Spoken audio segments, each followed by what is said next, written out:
completely different mission tree, each one focusing on the things that lore nerds like me love about the show. Sure, I played as the Federation, so I did a bunch of diplomacy, negotiations, and exploration, but if you play as the Klingons, they focus on warfare. The Cardassians are great at spying. The Romulans are masters of stealth. All of those story focuses line up perfectly with what we see from the civilizations in the Trek shows. That, plus the fact that so many of the story events pulled from things that actually happened in the Star Trek universe, tell me that there was just a ton of love and effort and care put into the crafting of this game. If you're a giant Trekkie and enjoy 4X strategy games, then you have to check out Star Trek Infinite. Thanks to Paradox for sponsoring that portion of the video. Now it's time we beam back down into our discussion as to why the transporters should terrify you. So we already know that putting a human into a transporter would create enough explosive energy that you could wipe a planet clean. But the horrifying scientific implications of these futuristic inventions don't just stop there. See, when you break things down to the atomic level, you can do way more than just move those atoms around and piece them back together. You can also rearrange those atoms to create something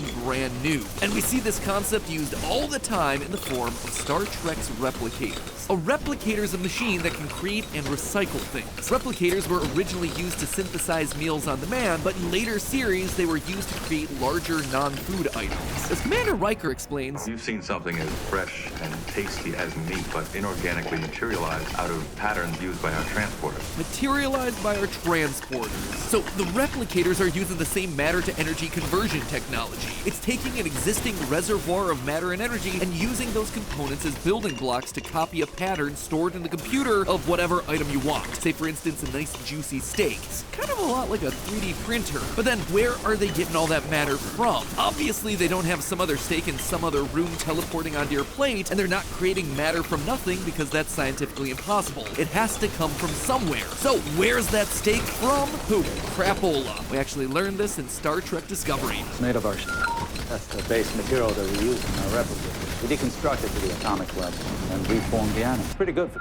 Yep, everyone in Star Trek is literally just eating poop rearranged at the subatomic level. I don't know if intergalactic peace is worth the price. No, I'm not just bringing this up because it's funny. Things get really creepy when you take this to the logical extreme. If the replicators are using the same matter-energy conversion technology as the transporters, and the replicators are basically able to create things from scratch using a basic set of atomic building blocks, could you just print out clones of humans? Yeah, 100% you could. And that isn't even something that we need to speculate about. Commander William Riker from the Federation Starship Enterprise. It's not possible. I'm Will Riker.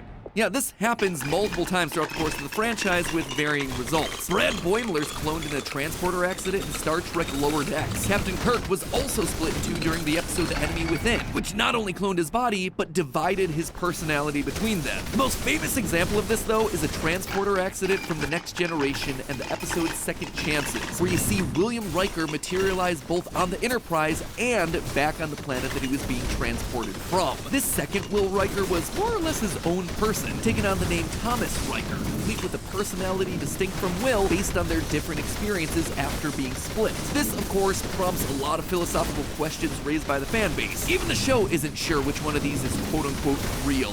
Which of them is real?